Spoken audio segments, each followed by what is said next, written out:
Hey everyone. Two things have come to mind in the last 2 days. So I was listening to a psychologist online last night, and then I was listening to an epidemiologist this morning, Professor Dolores Carl. She's part of the World Freedom Alliance.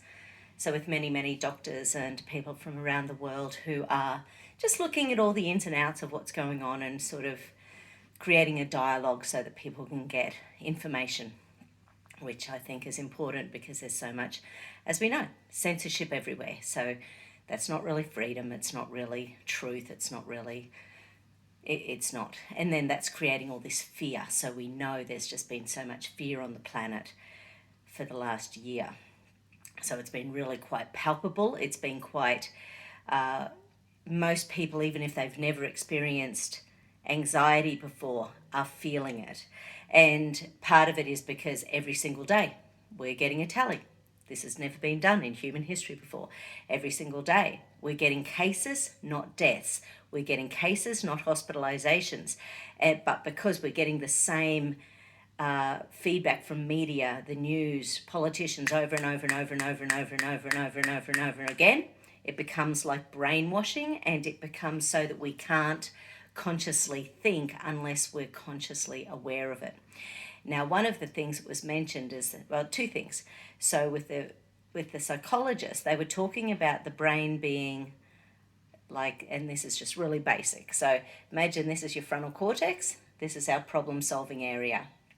So it's where we come to conclusions with all the information we've got. This part down here, it's like your brainstem. That's about survival. That's about fight, flight, freeze. That's about keeping you safe. And how much of the dialogue in the last year has all been about safety, but also creating this fear of being a healthy person going out there, destroying other people's lives. So there's all sorts of interesting things going on with the new belief systems that people are actually believing. If you think about the little thumb, that's like it's the amygdala, which sets up our pain and punishment and fight and flight and freeze and rage and anger and old pain and punishment circuitry. But it also, if it's activated, it can switch off your pleasure reward centers. So it makes it really hard just to relax, just to be happy.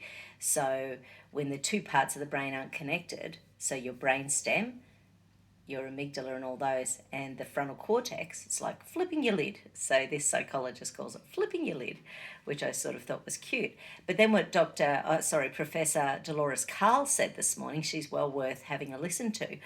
She was saying that one of the problems with the heavy metals in vaccines is that they tend to coat the pineal gland, as do heavy metals in our food supplies. And there's so many genetically modified organisms out there that we're eating on a daily basis that it's another thing that can coat the pineal gland. And her comment was that our pineal gland is linked in with being courageous. It's linked in with thinking things through. It's linked in with being able to come to your own conclusions. And of course, for the last year, we're being told, no, you're not allowed to make your own conclusions. So we're being told what to think, as a collective of humanity for those people who aren't awake. And it's just creating all sorts of division. So, but what she also said was, one of the fascinating things that hydroxychloroquine does is that several rounds of it can actually help to break down the calcification or the coating on the pineal gland.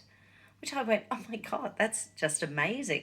Because it's been something that I've been concerned about, because it happens more I did see one study where it was sort of talking about different races and different coloured people. And I think white people actually end up with a coated pineal gland more easily than people with, and it's probably the melanin in the skin might protect. So anyway, it was just interesting. So she mentioned that hydroxychloroquine can break down that calcium. So who knew? Anyway, so it's just one of those little tidbits this morning. And of course, because the ivermectin hydroxychloroquine, there's now so much data, and I keep seeing people talking at Congress in America. I keep seeing arguments in America. Our very top epidemiologist in Australia is saying, "Hey guys, this stuff could work," and but all the politicians are going, "Nope, nope, nope, nope, nope," and our doctors would still get jailed for 6 months if they prescribed hydroxychloroquine and zinc for COVID-19.